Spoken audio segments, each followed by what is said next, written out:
নমস্কার, আমার বাংলা নিয়ে আমি অয়ন। একেবারে সন্ধ্যে 7টার আমার বাংলা ব্রেকলেস আমার বাংলায় প্রথমেই দেখাবো অভিষেক বন্দ্যোপাধ্যায় দাবি করেছেন যে নির্বাচন কমিশন অনুমতি দেয়নি বাড়ি তৈরির। কোন বাড়ি? উত্তরবঙ্গে যে মিনি টর্নেডোতে বিধ্বস্ত হয়েছিল বহু বাড়ি, শয়ে শয়ে বাড়ি, শুধুমাত্র ক্ষতিপূরণ দেওয়ার অনুমতি দেওয়া হয়েছে। তাও কাকে কত টাকা দিতে হবে বেঁধে দেওয়া হয়েছে বলে দাবি অভিষেক বন্দ্যোপাধ্যায়ের। আর সেই 20,000 টাকা পেয়ে অনেকেরই প্রশ্ন, এই টাকায় কি হবে? দেখুন,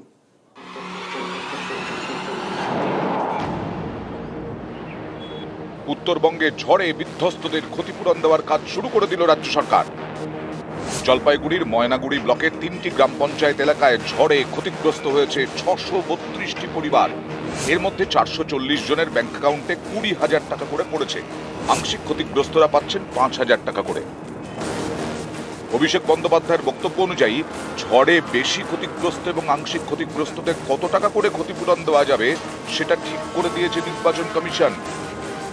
ইলেকশন কমিশনের তরফ থেকে রাজ্যকে জানিয়ে দেওয়া হয় যে নতুন বাড়ি তৈরির ক্ষেত্রে রাজ্যকে পারমিশন ইলেকশন কমিশন দিচ্ছে না। রাজ্যকে বলা হয়েছে তুমি ড্যামেজ দিতে পারো, আংশিক যদি ক্ষয়ক্ষতি হয়ে থাকে তাহলে 5,000 টাকা ড্যামেজ, আর যদি একটু বেশি হয় তাহলে 20,000 টাকা ড্যামেজ। এই আর্থিক ক্ষতিপূরণে অনেকেই খুশি নন। তাদের প্রশ্ন, 20,000 টাকায় কি হবে? মোবাইলে আমার মেসেজ ঢুকলো, দেখলাম যে 20,000 টাকা ঢুকছে। এই 20,000 টাকা কি কাজটা করবো বলেন? চলবে কি তাতে? আমাদের কিচ্ছু হচ্ছে না।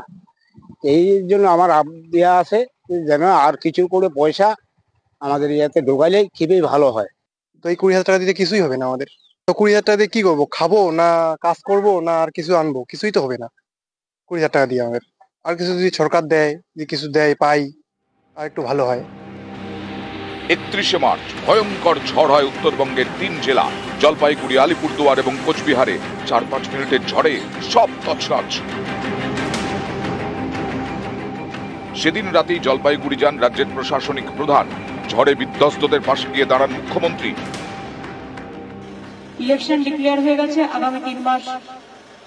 এমনই একটা অবস্থা, অসহায় অবস্থা, ইচ্ছে থাকলেও আমি নিজে বলতে পারবো না, প্রশাসনের মধ্যে পড়বে। যেহেতু এখন ভোটের বাজার, তাই দুর্গতদের জন্য বাড়ি তৈরি করতেও নির্বাচন কমিশনের অনুমতি প্রয়োজন। এর জন্য কমিশনের কাছে আর্জি জানায় রাজ্য সরকার, কিন্তু কমিশন না করে দিয়েছে বলে দাবি অভিষেকের। ইলেকশন কমিশনের তরফ থেকে রাজ্যকে জানিয়ে দেওয়া হয় যে নতুন বাড়ি তৈরির ক্ষেত্রে রাজ্যকে পারমিশন ইলেকশন কমিশন দিচ্ছে না। রাজ্যকে বলা হয়েছে তুমি ড্যামেজ দিতে পারো, আংশিক যদি ক্ষয়ক্ষতি হয়ে থাকে তাহলে 5,000 টাকা ড্যামেজ, আর যদি একটু বেশি হয় তাহলে 20,000 টাকা ড্যামেজ। তৃণমূলের দাবি, কমিশনের বিধি মতোই ক্ষতিপূরণ দিচ্ছে রাজ্য সরকার। নিউজ 18 বাংলা। 24-এর ভোট শুরু 19 এপ্রিল প্রথম দফার ভোট। আর সেই প্রথম দফার ভোটের জন্য দুর্বল উত্তরে জোর দিচ্ছে তৃণমূল কংগ্রেস। মমতা বন্দ্যোপাধ্যায়, অভিষেক বন্দ্যোপাধ্যায় একেবারে পড়ে থাকছেন 48 ঘন্টা আগে পর্যন্ত প্রচারে। কথা বলবো প্রতিনিধি সোমরাজের সঙ্গে। সোমরাজ, কি কি কর্মসূচি রয়েছে এবং বিশেষ করে উত্তরবঙ্গে ভোট ফেরাতে তৃণমূলের শিবিরে কি কৌশল?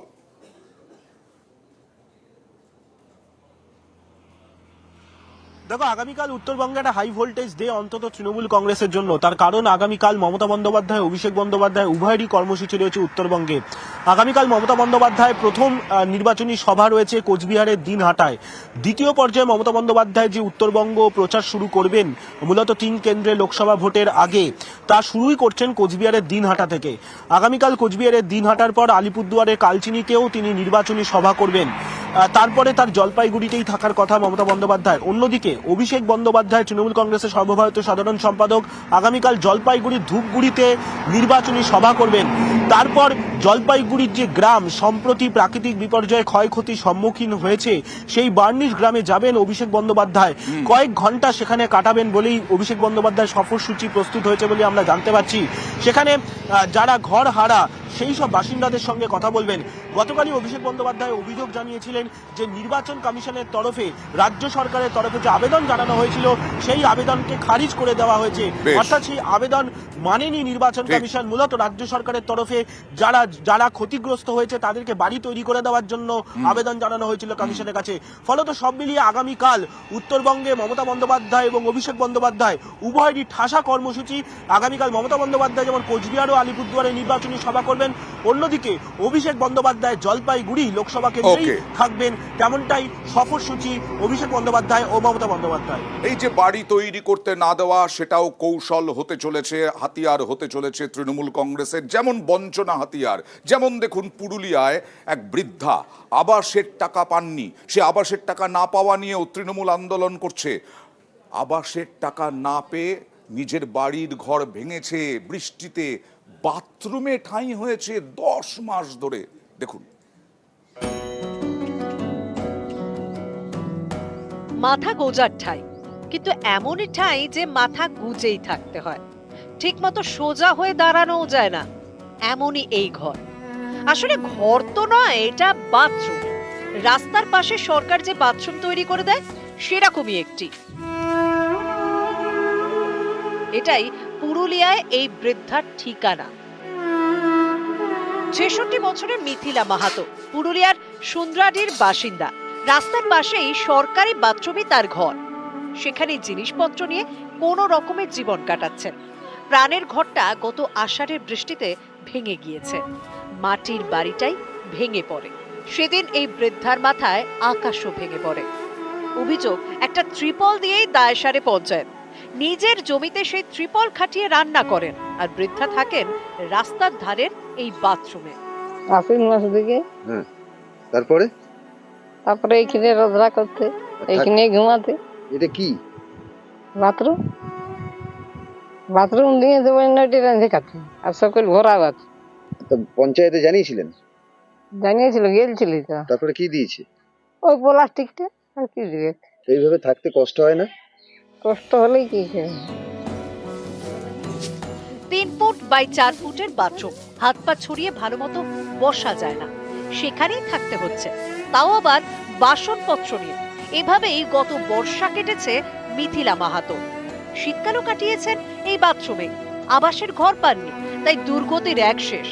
বৃষ্টিতে ঘর ভেঙে গ্রামের অনেকেই সমস্যায় পড়েছেন, তবে বাথরুমে থাকার মতো দুর্গতি আর কারো হয়নি।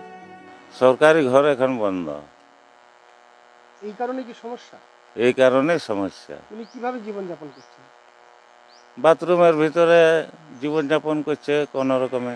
বাড়ি করার এই মুহূর্তে তো কোনো উপায় নেই, কারণ সত্যিকারের যে আমরা যদি ইচ্ছা করি এখন বাড়ি কাউকে করে দেবো, এটা তো সম্ভব নয়। বিষয়টা সত্যিই পঞ্চায়েত লেভেল থেকে একটু দেখাশোনা করার প্রয়োজন ছিল। কোথায় ফাঁক আছে আমি দেখছি, যদি কিছু করা যায় অবশ্যই আমি সাথে আছি। নেতাদের যেখানে বাথরুম এক একটি বাড়ির সমান, সেখানে বাড়িতে না থেকে বাথরুমে থাকতে বাধ্য হয়েছে একটি বৃদ্ধ মহিলা। এটাই বাস্তব চিত্র রয়েছে গরিব মানুষদের পশ্চিম বাংলায়। কেন্দ্রীয় সরকার আবাস যোজনার টাকা সেটা তারা বন্ধ করে রেখেছে না, যার ফলে আজকে মানুষকে শৌচালয়ের মধ্যে থাকতে হচ্ছে। পুরুলিয়া থেকে ইন্দ্রজিৎ মণ্ডলের রিপোর্ট, নিউজ 18 বাংলা।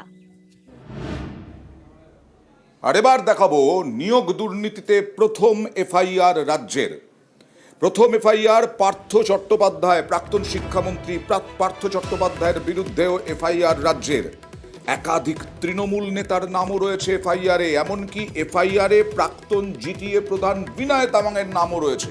কথা বলবো প্রতিনিধি অনুপের সঙ্গে। অনুপ, এবার নিয়োগ দুর্নীতি মামলায় এই প্রথম কিন্তু রাজ্য অর্থাৎ শিক্ষা দপ্তরের পক্ষ থেকে এফআইআর করা হলো, যেখানে পার্থ চট্টোপাধ্যায় প্রাক্তন শিক্ষামন্ত্রী তার নাম, তার পাশাপাশি তৃণাঙ্কুর ভট্টাচার্য তৃণমূল নেতা, অন্যদিকে প্রাক্তন জিটিএ প্রধান বিনয় তামাং তার নামে কিন্তু এই লিখিত অভিযোগ দায়ের করা হয়েছে বিধাননগর উত্তর থানায়। গতকালই কিন্তু একেবারে এফআইআর রিভিউ করা হয়েছে পুলিশের পক্ষ থেকে।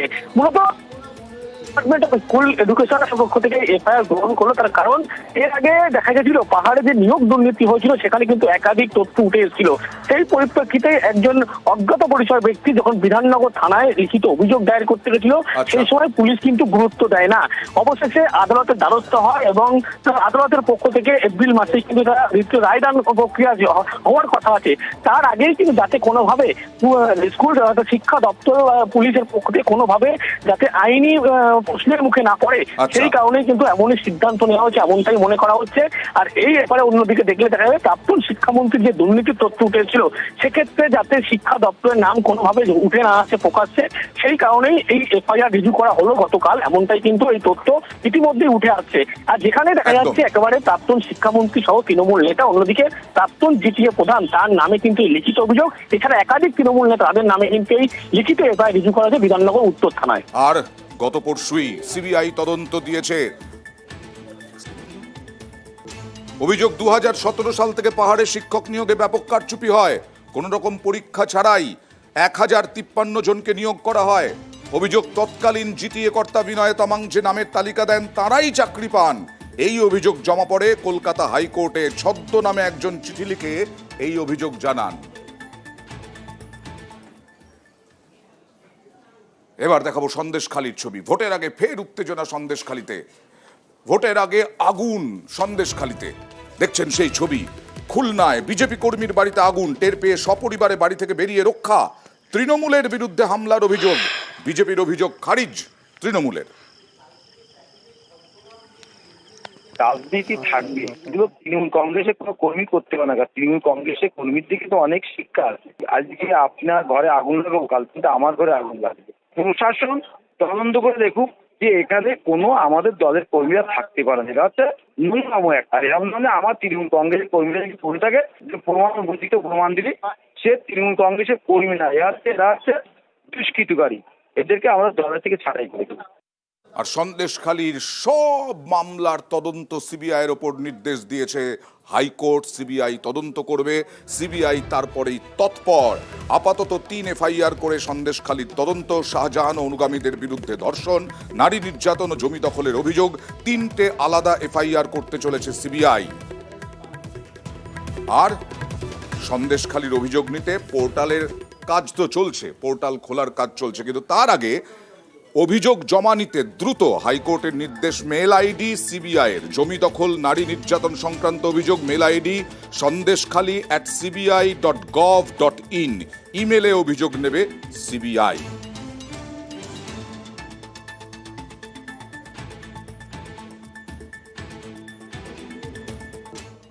আর সিবিআই তদন্তের নির্দেশ দিয়েছে সিবিআইকে।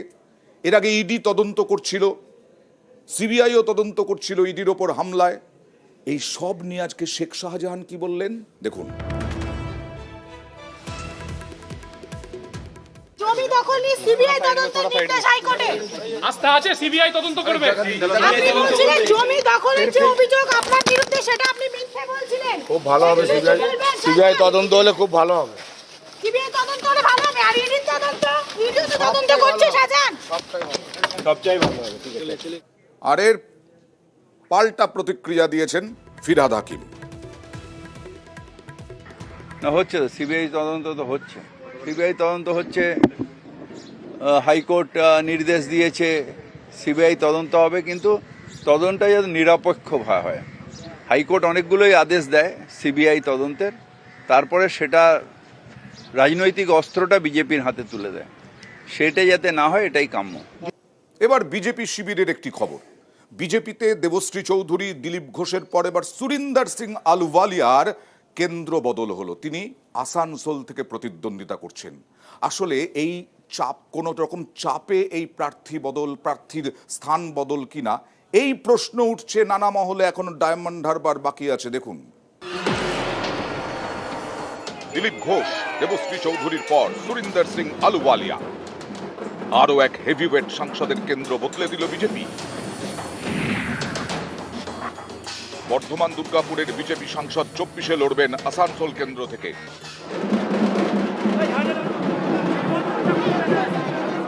আসানসোলের প্রার্থী হিসেবে প্রথমে ভোজপুরি গায়ক ও নায়ক পবন সিং এর নাম ঘোষণা করেছিল বিজেপি, কিন্তু তৃণমূল তার বিরুদ্ধে বাঙালি বিদ্বেষের অভিযোগে সুর চড়ায়। বিতর্কের মাঝে পবন নিজেই ভোটে না লড়ার কথা ঘোষণা করেন। এবার সেই আসানসোলে বিজেপির প্রার্থী আলুওয়ালিয়া।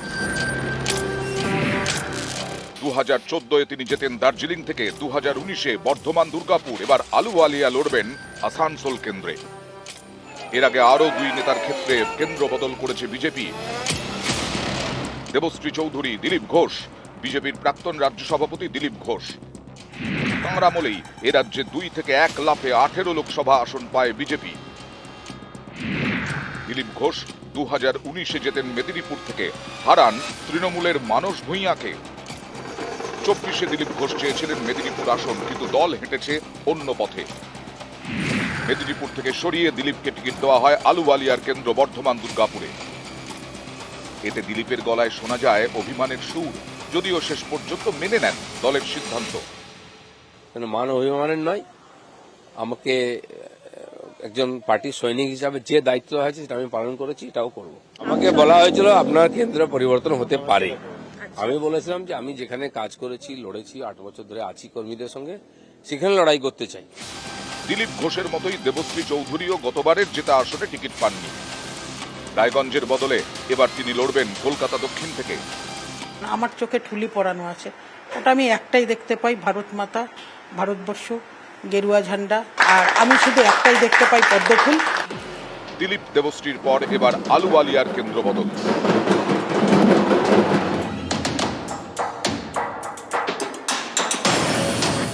বিজেপি সূত্রে খবর, আলুওয়ালিয়া এবার টিকিট পাবেন কিনা তা নিয়ে দলের অনেকের মধ্যেই সংশয় ছিল। আলুওয়ালিয়ার বিরুদ্ধে বর্ধমান দুর্গাপুর কেন্দ্রের ক্ষোভের আঁচও পেয়েছিল দল। অভিযোগ, তাঁকে নাকি সেইভাবে দেখাই হতো না এলাকায়। শেষ পর্যন্ত কেন্দ্র বদলে আলুওয়ালিয়াকে আসানসোলের প্রার্থী করল বিজেপি। একটা যাযাবর যদি নিজের জন্মভূমিতে ফেরে, তো ঠিক যেই অনুভূতিটা হয়, সেই অনুভূতিটা আমার। এতদিন ধরে বিভিন্ন জায়গাকার মেম্বার পার্লামেন্ট হলাম, এবার নিজের জন্মভূমি আসানসোল, ওখানকার জনগণের রায় নিতে এসেছি। আমি যখন দার্জিলিং থেকে এসেছিলাম তখনও ঠিক এইরকম পোস্টার পড়েছিল, কিন্তু তার উত্তরটা জনগণ দিয়েছিল, এবার আবার দেবে। যে আমি বেঙ্গলের মধ্যে হাইয়েস্ট ইনভেস্টমেন্ট করেছি এমপি ল্যাডের টাকা। এতে অনেকেরই প্রশ্ন, কেন 3 জন হেভিওয়েট জয়ী সাংসদদের কেন্দ্র বদলে দিল বিজেপি? এটা কি বিজেপির কৌশল, নাকি চাপে পড়ে এই সিদ্ধান্ত? চাপ হলে কিসের চাপ? আমার লোক কোথায় দাঁড়াবে সেটা কি অন্য তৃণমূল ঠিক করবে? পরযাত্রী কখন রওনা দেবে, সন্ধ্যাবেলা কি রাত্রিবেলা, সেটা কি কারা ঠিক করবে? সেটা পাড়ার লোক ঠিক করবে না কোন পক্ষ ঠিক করবে? আমরা ঠিক সময় ঠিক যাবো, একদম ঠিক সময় যাবে। নাম না করে উদ্দেশ্য করে যাকে সব থেকে বেশি সমালোচনা করে সেই diamond হারবারে royal Bengal tiger Abhishek Bandyopadhyay, তার কাছে দাঁড়ালে 4 লক্ষ বা 5 লক্ষ ভোটে হারবে এটা নিশ্চিত বুঝতে পেরে সে রয়্যাল বেঙ্গলের সামনে কাউকে দাঁড় করানোর মতো লোক এখনো বিজেপি দূরবীন দিয়ে খুঁজে পাওয়া যাচ্ছে না। এটা বিজেপির রাজনৈতিক দৈন্যতা, এবং তারা হারার ভয়ে কতটা পেয়েছে সেটাই বোঝা যাচ্ছে। ये डर हम लोगों को बहुत अच्छा लग रहा है। নিউজ 18 বাংলা। অনুব্রত মণ্ডলের গুড় বাতাসার পর এবার দিলীপ ঘোষের ছোলা গুড়। বর্ধমান দুর্গাপুর প্রার্থীর প্রচারে এবার তার হাতে ছোলা গুড়।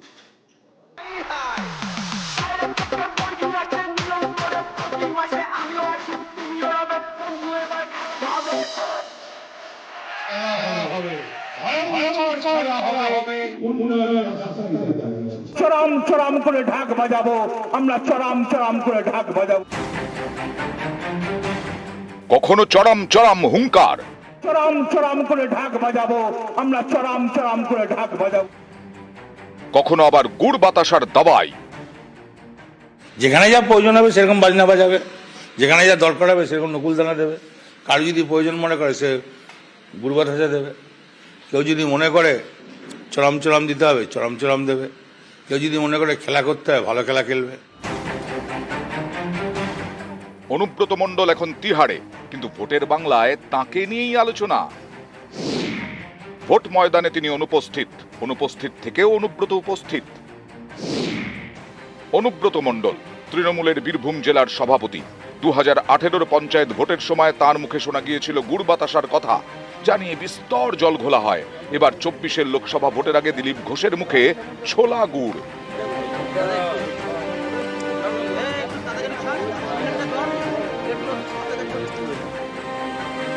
আমরা নিজের শক্তি বাড়াবার জন্য খাই, লোককে দেখাবার জন্য নয়। তো সকালবেলা এক্সারসাইজ, তারপরে গুড় ছোলা খেয়ে এবার লেগে পড়বো সারাদিন রোদ্রে ঘুরে। রাস্তায় দাঁড়িয়ে নাই, এটা অস্বীকার করতে পারবেন? ভোটের বীরভূম মানেই যেন তৃণমূলের দাপুটে নেতা অনুব্রত মণ্ডলের হুঙ্কার। গরু পাচার মামলায় তাকেই গ্রেফতার করে কেন্দ্রীয় এজেন্সি। 2022 অগস্ট থেকে তিনি জেলে, কিন্তু তাকে নিয়ে বঙ্গ রাজনীতিতে আলোচনা বন্ধ হয়নি। পঞ্চায়েত হোক বা লোকসভা ভোট, বারবার আলোচনায় উঠে এসেছেন বীরভূমের কেষ্ট। নকুলদানার জল প্রচন্ড রোদে আসবে ভোট দিতে, জল দিতে শুধু জল দেওয়া যায় না, নকুলদানা দেবো। তিনি বীরভূমে নেই, কিন্তু বীরভূমে ভোট প্রচারে আছেন। অনুব্রত মণ্ডলকে নিয়ে আলোচনা বীরভূমের পাশের জেলাতেও। সৌজন্যে দিলীপ ঘোষ, যিনি বর্ধমান দুর্গাপুরে বিজেপির প্রার্থী।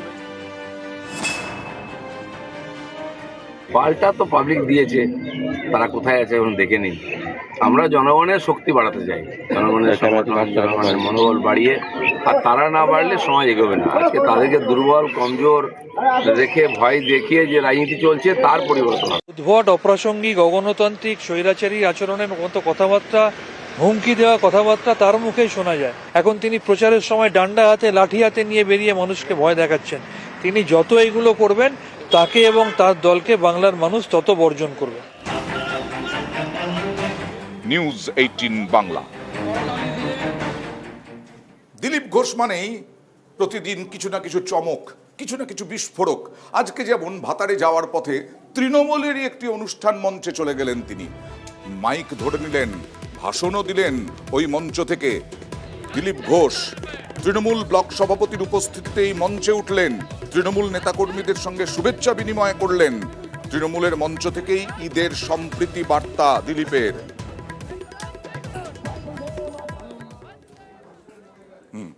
রাজনীতি তার জায়গায়, কিন্তু সামাজিক অনুষ্ঠানে যে আমাদের সমাজ এটা যেন বোঝা যায়। আপনারা যে আয়োজন করেছেন সবাইকে সর্বত্র বেশি মিষ্টি মনে হলো।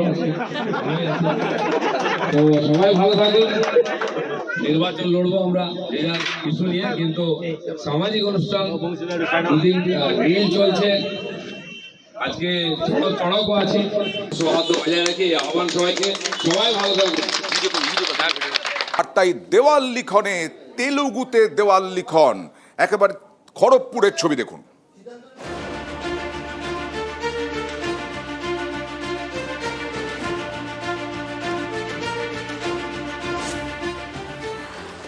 এটা লেখা আছে তৃণমূল कांग्रेस प्रार्थी एमपी जून मालिया घर की भारी बहुमत लो ভোট জিতে সে বিজয় বানায়। অন্ধ্রপ্রদেশ এবং তেলেঙ্গানা, দক্ষিণ ভারতের এই দুই রাজ্যের ভাষা তেলুগু, কিন্তু ভোট বড় বালায়। তাই বাংলার ভোটেও তেলুগুতে দেওয়াল লিখন। খড়গপুরের দেওয়ালে দেওয়ালে তেলুগু ভাষায় ভোটের প্রচার। এই রেল শহরের ওল্ড সেটেলমেন্ট, নিউ সেটেলমেন্ট, মথুরাঘাটি প্রভৃতি জায়গায় এখন এমন ছবি চোখে পড়বে। আমি দাঁড়িয়ে রয়েছি পশ্চিম মেদিনীপুরের খড়গপুরে। এই মিনি ইন্ডিয়াতে এবার তেলুগুদের ভোট মন জয় করতে একেবারে তেলুগু ভাষায় দেওয়াল লিখন করেছে সব রাজনৈতিক দল। রেলের কর্মী হিসেবে অন্ধ্রপ্রদেশের অনেকেই দীর্ঘদিন ধরে খড়গপুরের বাসিন্দা, অনেকের আবার জন্ম হয়েছে খড়গপুরে। তাই বাংলা সবাই বোঝেন, কিন্তু সবাই পড়তে পারেন না। খড়গপুরের এই তেলুগু ভোটাররাই বড় ফ্যাক্টর। খড়গপুর পুরসভার 35টি ওয়ার্ড, এর মধ্যে 8টি ওয়ার্ডে রেল কলোনি। এই 8টি ওয়ার্ডের বেশিরভাগ বাসিন্দার মাতৃভাষা তেলুগু। হিসেব বলছে মেদিনীপুর লোকসভা কেন্দ্রের খড়গপুরে 35% ভোটারই তেলুগু। এই ভোটারদের জন্য তাই তেলুগুতেই দেওয়াল লিখন। সব দলই দেওয়াল লিখছে দক্ষিণী ভাষায়। এটা লেখা আছে তৃণমূল कांग्रेस प्रार्थी एमपी जून मालिया घर की भारी बहुमत लो ভোট জিতে সে বিজয় বানায়। क्या अभी इधर खड़गपुर में बहुत जन साउथ इंडियन बहुत जन है, इधर तेलुगु में भी लिख रहा है। बहुत खुशी हो रहा है कि तेलुगु में लिख रहा करके। मैंने कैंडिडेट पता चलेगा कि क्या नाम है क्या नाम नहीं पता चल रहा है, तो बहुत अच्छा लग रहा है। খড়গপুরে মিনিমাম আপনার 35% হ্যাভ আমাদের তেলুগু পাবলিক আছে। ওটার জন্য তেলুগু পাবলিকের জন্য আমরা মানে তেলুগুতে আমরা লেখা করছি, আমরা তেলুগু ল্যাঙ্গুয়েজে আর তেলুগু ল্যাঙ্গুয়েজে প্রচার করছি। পুরো আন্ধ্রা স্টাইলে আমরা পুরো প্রচার করব। অনেকজন তেলুগুতে পড়াশোনা জানে, হিন্দি ভাষা বা বাংলা জানে না, সেজন্য তাদের সুবিধার জন্য আমরা যে তাদের পাশে আমরা দাঁড়ানোর জন্য আমরা এরকম প্রচার করি। 35% এই তেলুগু ভোটারদের মন জয় করতে একেবারে ময়দানে ঝাঁপিয়ে পড়েছে সব রাজনৈতিক দল। পশ্চিম মেদিনীপুর থেকে শঙ্কর রায়, নিউজ 18 বাংলা।